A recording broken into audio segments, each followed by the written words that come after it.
بسم الله الرحمن الرحيم ياسين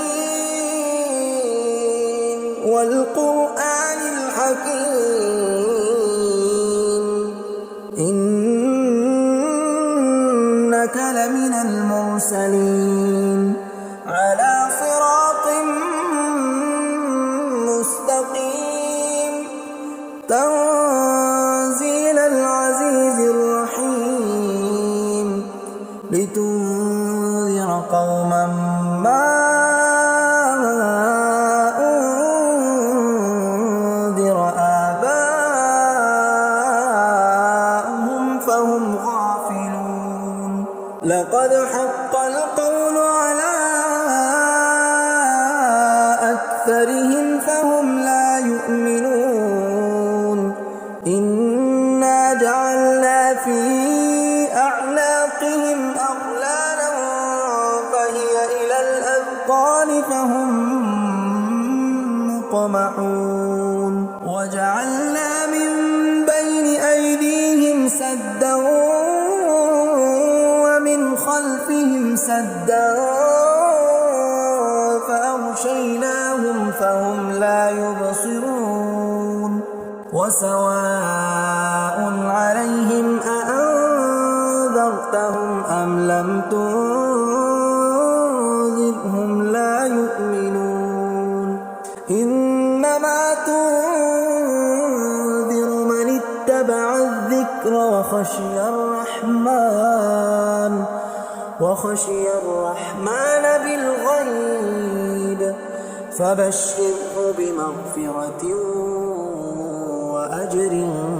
كريم إنا نحن نحيي الموتى ونكتب ما قدموا وآثارهم وكل شيء أحصيناه في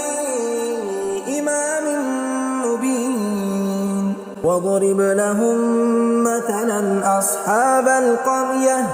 إذ جاءها المرسلون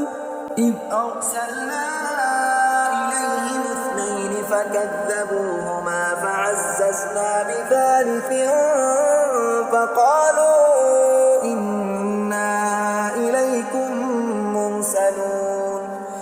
قالوا ما أنتم إلا بشر مثلنا وما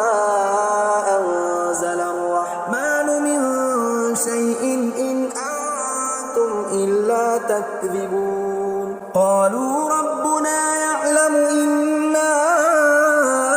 إليكم لمرسلون وما علينا إلا البلاغ المبين قالوا إنا تطيرنا بكم لئن لم تنتهوا لنرجمنكم وليمسنكم منا عذاب أليم قالوا طائركم معكم أئن ذكرتم بل أنتم قوم مسرفون وجاء من أقصى المدينة رجل يسعى قال يا قوم اتبعوا المرسلين اتبعوا من لا يسألكم أجرا وهم مهتدون وما لي لا أعبد الذي فطرني وإليه ترجعون أأتخذ من دونه آلهة إن يردني الرحمن بضر لا تغن عني شفاعتهم شيئا ولا ينقذون إني إذا لفي ضلال مبين إني آمنت بربكم فاسمعون قيل ادخل الجنة قال يا ليت قومي يعلمون بما غفر لي ربي وجعلني من المكرمين وما أنزلنا على قومه من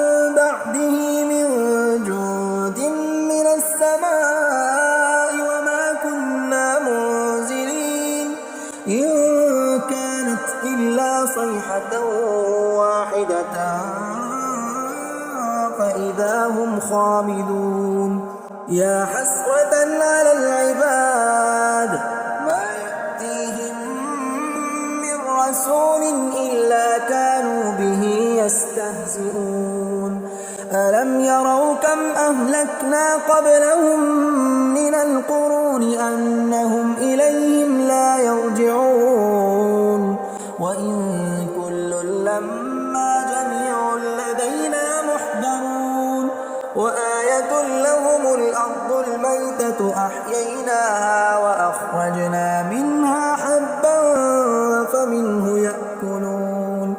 وجعلنا فيها جنات من نخيل وأعناب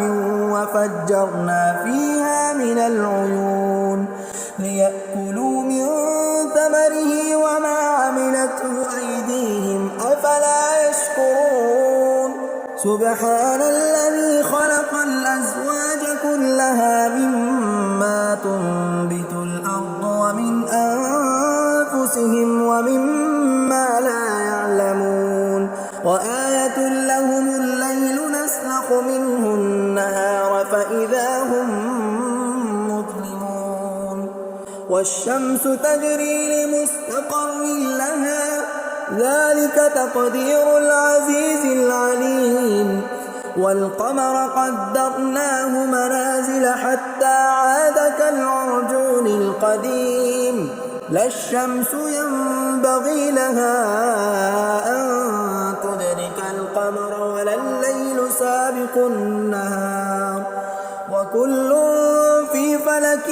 يسبحون وآية لهم أنا حملنا ذريتهم في الفلك المشحون وخلقنا لهم من مثله ما يركبون وإن نشأ نغرقهم فلا صريخ لهم ولا هم ينقذون إلا رحمة منا ومتاعا إلى حين وإذا قيل لهم اتقوا ما بين أيديكم وما خلفكم لعلكم ترحمون وما تأتيهم من آية من آيات ربهم إلا كانوا عنها معرضين وإذا قيل لهم أنفقوا مما رزقكم الله قال الذين كفروا للذين آمنوا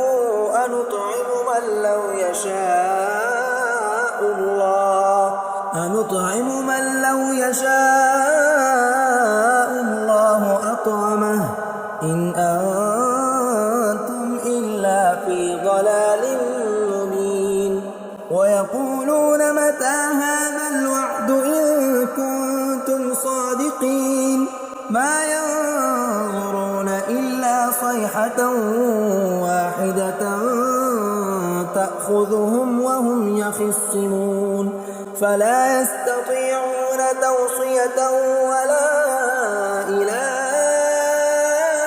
أهلهم يرجعون ونفخ في الصور فإذا هم من الأجداث إلى ربهم ينسلون قالوا يا ويلنا من بعثنا من مرقدنا هذا ما وعد الرحمن وصدق المرسلون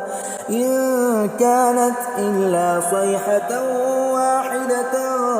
فإذا هم جميع لدينا محضرون فاليوم لا تظلم نفس شيئا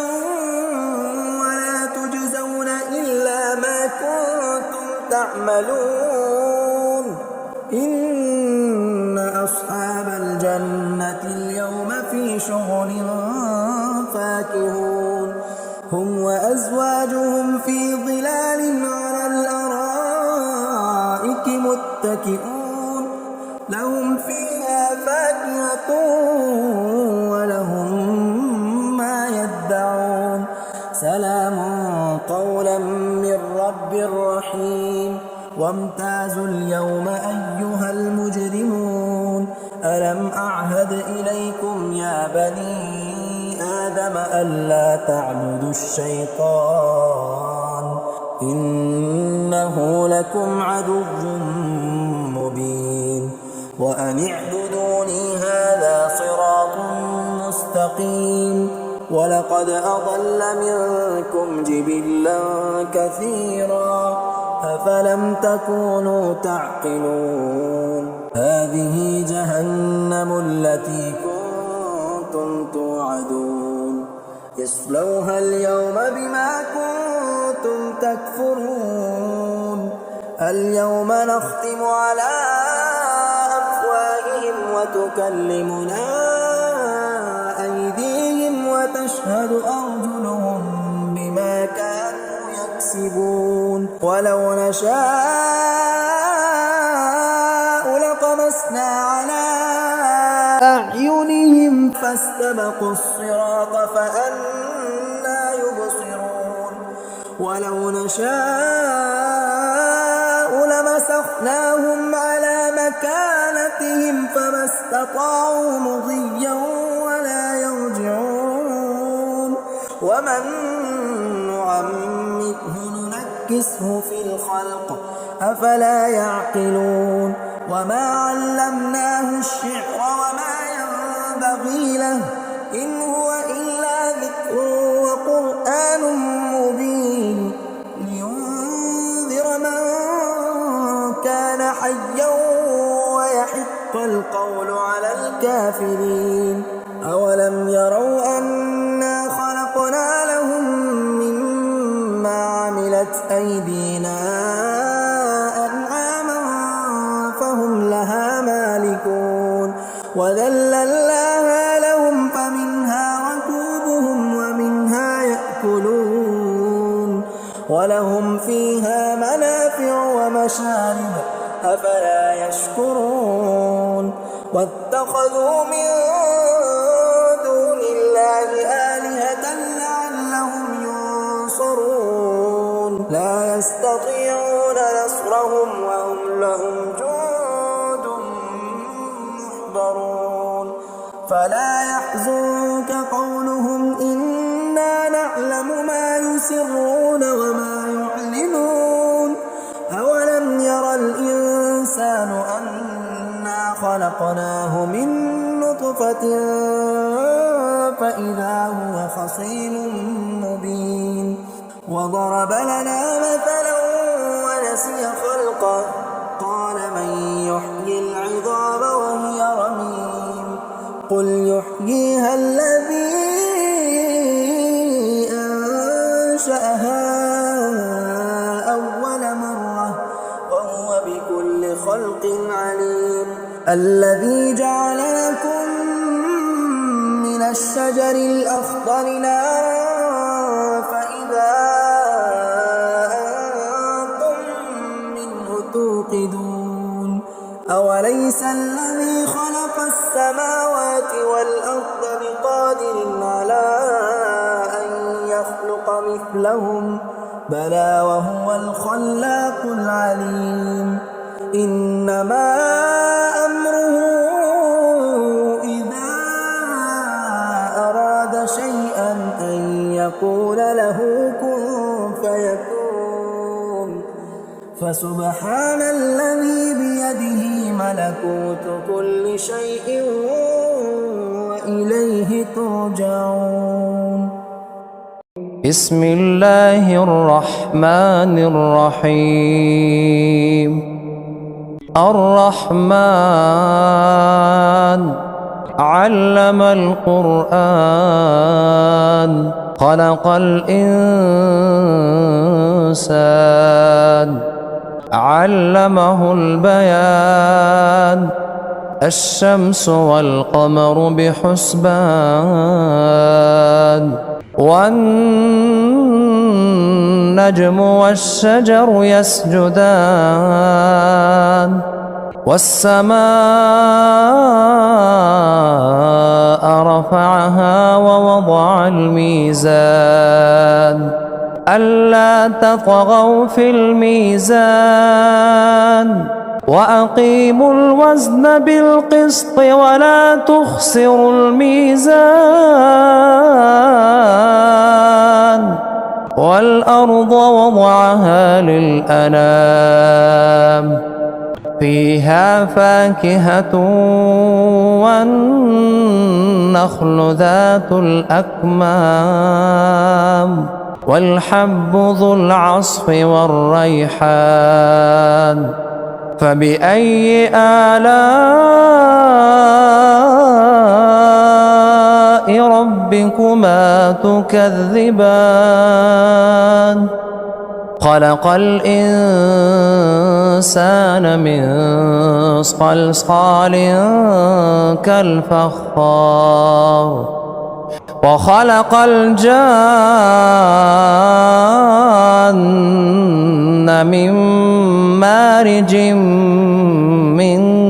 نار فبأي آلاء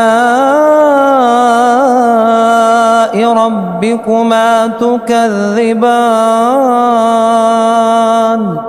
رب المشرقين ورب المغربين فبأي آلاء ربكما تكذبان مرج البحرين يلتقيان بينهما برزخ لا يبغيان فبأي آلاء ربكما تكذبان يخرج منهما اللؤلؤ والمرجان فبأي آلاء ربكما تكذبان وله الجوار المنشآت في البحر كالأعلام فبأي آلاء ربكما تكذبان كل من عليها فان ويبقى وجه ربك ذو الجلال والإكرام فبأي آلاء ربكما تكذبان يسأله من في السماوات والأرض كل يوم هو في شأن فبأي آلاء ربكما تكذبان سنفرغ لكم أيها الثقلان فبأي آلاء ربكما تكذبان يا معشر الجن والإنس إن استطعتم أن تنفذوا من أقطار السماوات والأرض فانفذوا لا تنفذون إلا بسلطان فبأي آلاء ربكما تكذبان يرسل عليكما شواظ من نار ونحاس فلا تنتصران فبأي آلاء ربكما تكذبان فإذا انشقت السماء فكانت وردة كالدهان فبأي آلاء ربكما تكذبان فيومئذ لا يسأل عن ذنبه إنس ولا جان فبأي آلاء ربكما تكذبان يعرف المجرمون بسيماهم فيؤخذ بالنواصي والأقدام فبأي آلاء ربكما تكذبان هذه جهنم التي يكذب بها المجرمون يطوفون بينها وبين حميم آن فبأي آلاء ربكما تكذبان ولمن خاف مقام ربه جنتان فبأي آلاء ربكما تكذبان ذواتا أفنان فبأي آلاء ربكما تكذبان فيهما عينان تجريان فبأي آلاء ربكما تكذبان فيهما من كل فاكهة زوجان فبأي آلاء ربكما تكذبان متكئين على فرش بطائنها من استبرق وجنى الجنتين دان فبأي آلاء ربكما تكذبان فيهن قاصرات الطرف لم يطمثهن إنس قبلهم ولا جان فبأي آلاء ربكما تكذبان كأنهن الياقوت والمرجان فبأي آلاء ربكما تكذبان هل جزاء الإحسان إلا الإحسان فبأي آلاء ربكما تكذبان ومن دونهما جنتان فبأي آلاء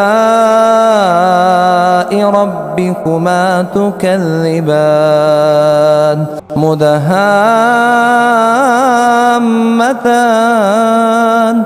فبأي آلاء ربكما تكذبان فيهما عينان نضاختان فبأي آلاء ربكما تكذبان فيهما فاكهة ونخل ورمان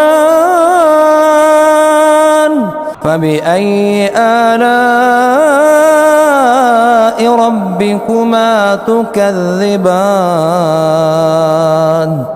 فيهن خيرات حسان فبأي آلاء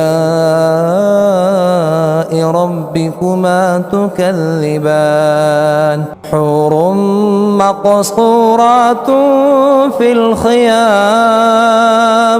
فبأي آلاء ربكما تكذبان لم يطمثهن إنس قبلهم ولا جان فبأي آلاء ربكما تكذبان متكئين على رفرف خضر وعبقري حسان فبأي آلاء ربكما تكذبان تبارك اسم ربك ذي الجلال والإكرام. بسم الله الرحمن الرحيم. ياسين والقرآن الحكيم إنك لمن المرسلين على صراط مستقيم تنزيل العزيز الرحيم لتنذر قوما ما أنذر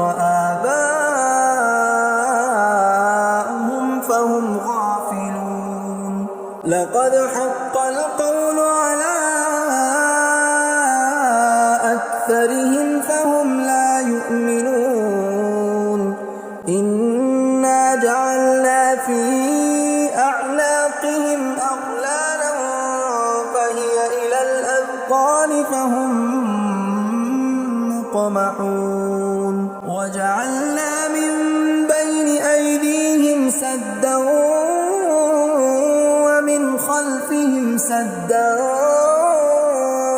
فأغشيناهم فهم لا يبصرون وسواء عليهم أأنذرتهم أم لم تنذرهم لا يؤمنون إنما تنذر من اتبع الذكر وخشي الرحمن بالغيب فبشره بمغفرة وأجر كريم إنا نحن نحيي الموتى ونكتب ما قدموا وآثارهم وكل شيء أحصيناه في إمام مبين واضرب لهم مثلا أصحاب القرية إذ جاءها المرسلون إذ أرسلنا إليهم اثنين فكذبوهما فعززنا بثالث فقالوا إنا إليكم مرسلون قالوا ما أنتم إلا بشر مثلنا وما أنزل الرحمن من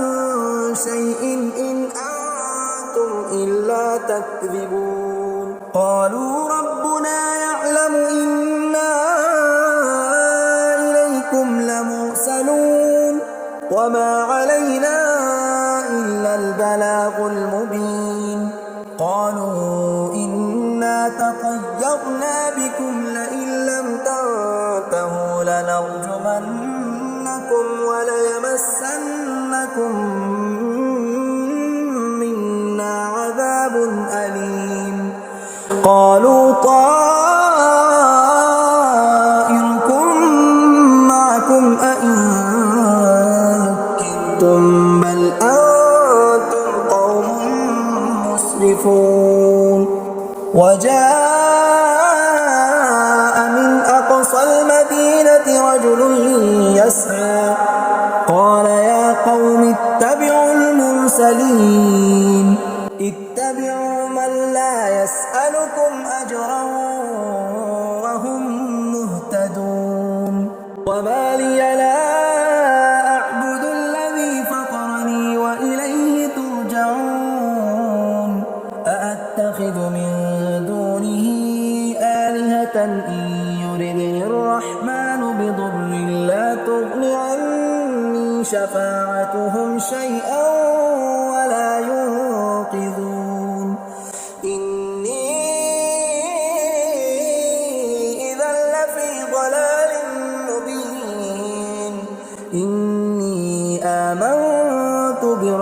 ربكم فاسمعون قيل ادخل الجنة قال يا ليت قومي يعلمون بما غفر لي ربي وجعلني من المكرمين وما أنزلنا على قومه من بعده من جند من السماء وما كنا منزلين إن كانت إلا صيحة واحدة فإذا هم خامدون يا حسرة على العباد ما يأتيهم من رسول إلا كانوا به يستهزئون ألم يروا كم أهلكنا قبلهم من القرون أنهم إليهم لا يرجعون وإن كل لما جميع لدينا محضرون وآية لهم الأرض الميتة أحييناها وأخرجنا منها حبا فمنه يأكلون وجعلنا فيها جنات من نخيل وأعناب وفجرنا فيها من العيون ليأكلوا من ثمره وما عملته أيديهم أفلا يشكرون سبحان الذي خلق الأزواج كلها مما تنبت الأرض ومن أنفسهم ومما لا يعلمون وآية لهم الليل نسلخ منه النهار فإذا هم مظلمون والشمس تجري لمستقر لها ذلك تقدير العزيز العليم والقمر قدرناه منازل حتى عاد كالعرجون القديم لا الشمس ينبغي لها أن تدرك القمر ولا الليل سابق النهار وكل في فلك يسبحون وآية لهم أنا حملنا ذريتهم في الفلك المشحون وخلقنا لهم من مثله ما يركبون وإن نشأ نغرقهم فلا صريخ لهم ولا هم ينقذون إلا رحمة منا ومتاعا إلى حين وإذا قيل لهم اتقوا ما بين أيديكم وما خلفكم لعلكم ترحمون وما تأتيهم من آية من آيات ربهم إلا كانوا عنها معرضين وإذا قيل لهم أنفقوا مما رزقكم الله قال الذين كفروا للذين آمنوا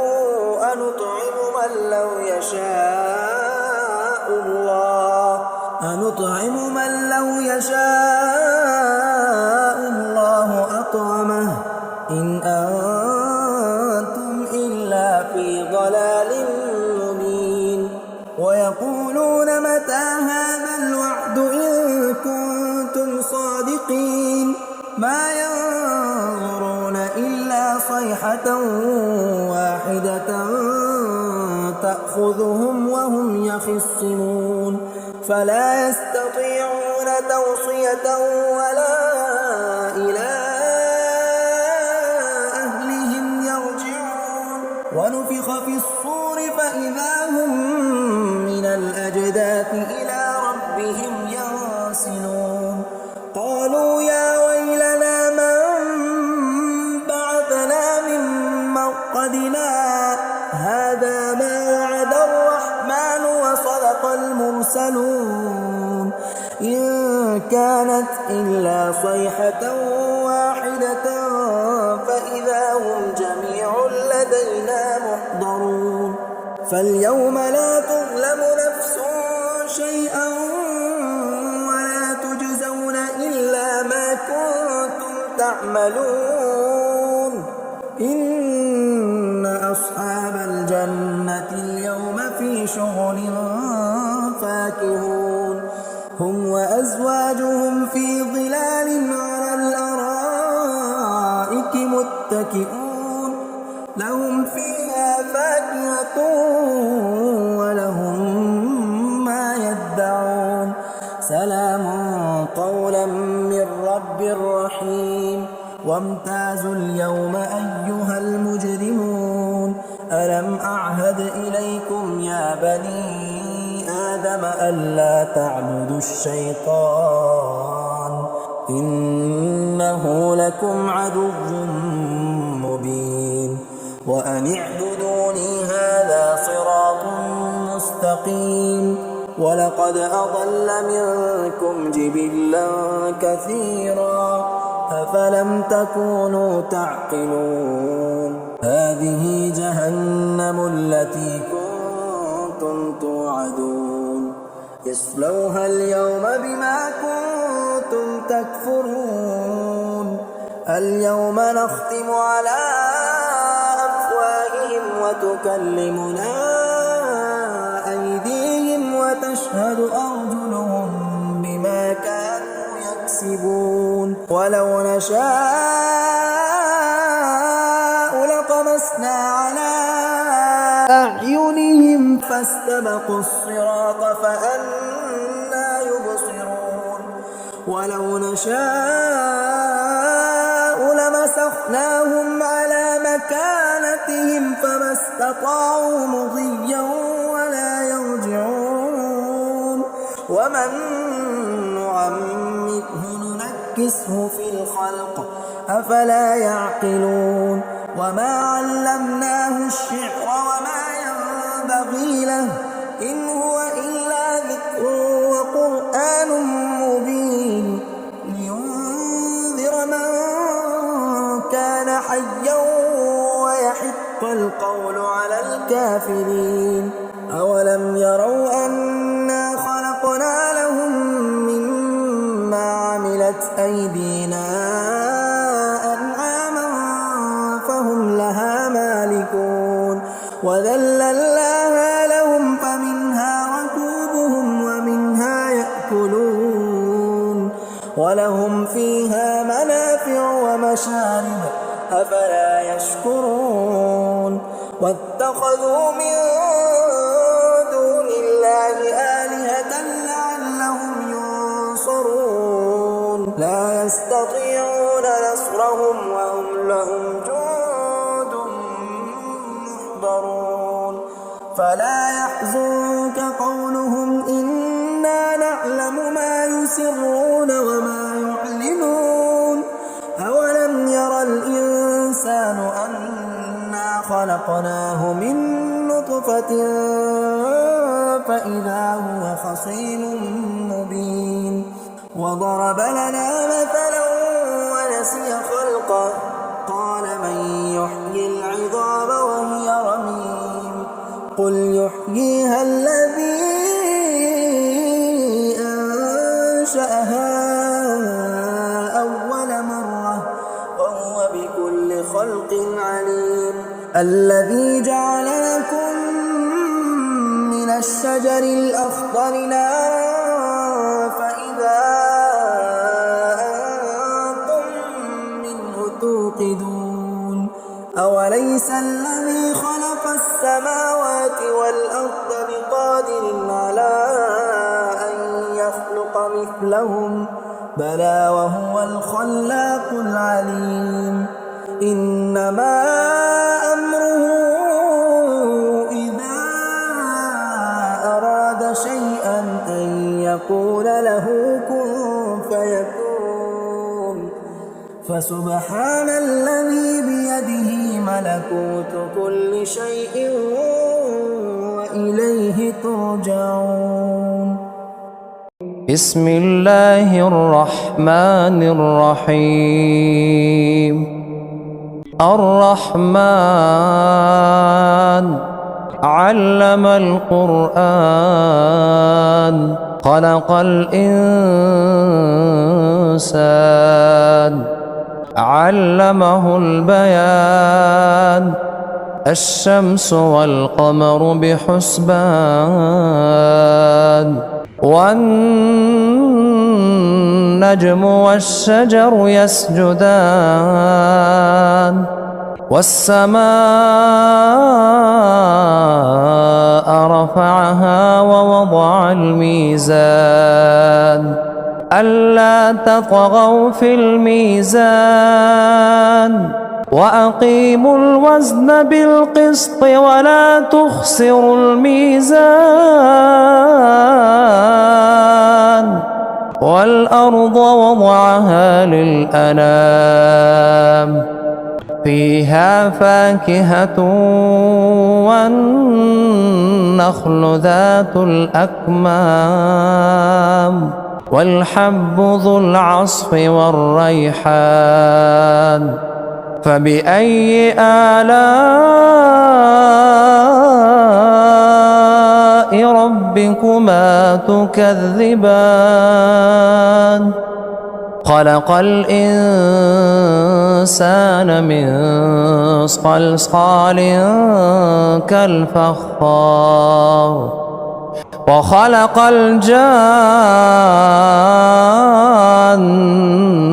من مارج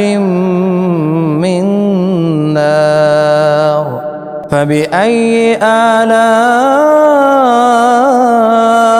ربكما تكذبان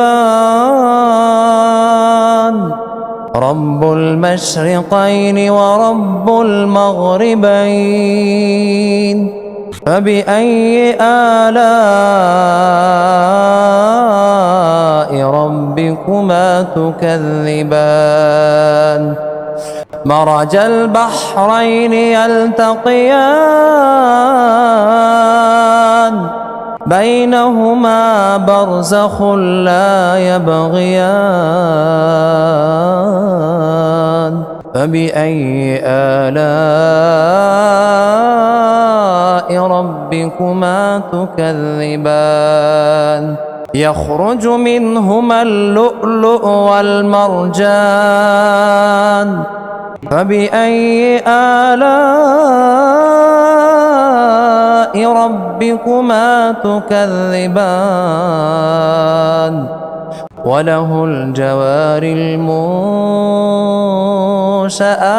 في البحر كالأعلام فبأي آلاء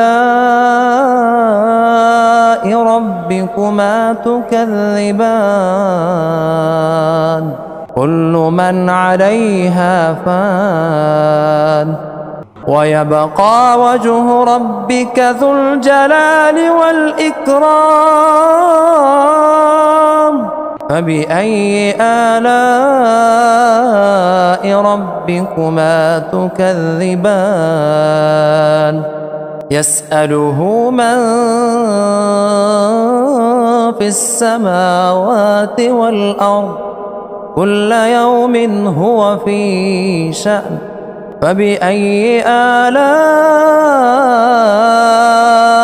ربكما تكذبان سنفرغ لكم أيها الثقلان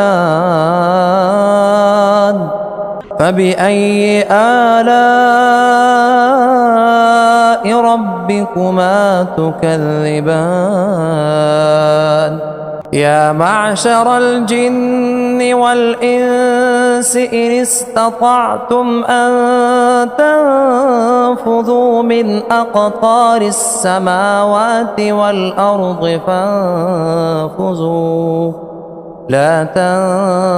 تنفذون إلا بسلطان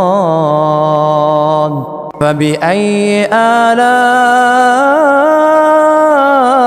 ربكما تكذبان يرسل عليكما شواظ من نار ونحاس فلا تنتصران فبأي آلاء ربكما تكذبان فإذا انشقت السماء فكانت وردة كالدهان فبأي آلاء ربكما تكذبان فيومئذ لا يسأل عن ذنبه إنس ولا جان فبأي آلاء ربكما تكذبان يعرف المجرمون بسيماهم فيؤخذ بالنواصي والأقدام فبأي آلاء ربكما تكذبان هذه جهنم التي يكذب بها المجرمون يطوفون بينها وبين حميم آن فبأي آلاء ربكما تكذبان ولمن خاف مقام ربه جنتان فبأي آلاء ربكما تكذبان ذواتا أفنان فبأي آلاء ربكما تكذبان فيهما عينان تجريان فبأي آلاء ربكما تكذبان فيهما من كل فاكهة زوجان فبأي آلاء ربكما تكذبان متكئين على فرش بطائنها من استبرق وجنى الجنتين دان فبأي آلاء ربكما تكذبان فيهن قاصرات الطرف لم يطمثهن إنس قبلهم ولا جان فبأي آلاء ربكما تكذبان كأنهن الياقوت والمرجان فبأي آلاء ربكما تكذبان هل جزاء الإحسان إلا الإحسان فبأي آلاء ربكما تكذبان ومن دونهما جنتان فبأي آلاء ربكما تكذبان مدهامتان فبأي آلاء ربكما تكذبان فيهما عينان نضاختان فبأي آلاء ربكما تكذبان فيهما فاكهة ونخل ورمان فبأي آلاء ربكما تكذبان فيهن خيرات حسان فبأي آلاء ربكما تكذبان حور مقصورات في الخيام فبأي آلاء ربكما تكذبان لم يطمثهن إنس قبلهم ولا جان فبأي آلاء ربكما تكذبان متكئين على رفرف خضر وعبقري حسان فبأي آلاء ربكما تكذبان تبارك اسم ربك ذي الجلال والإكرام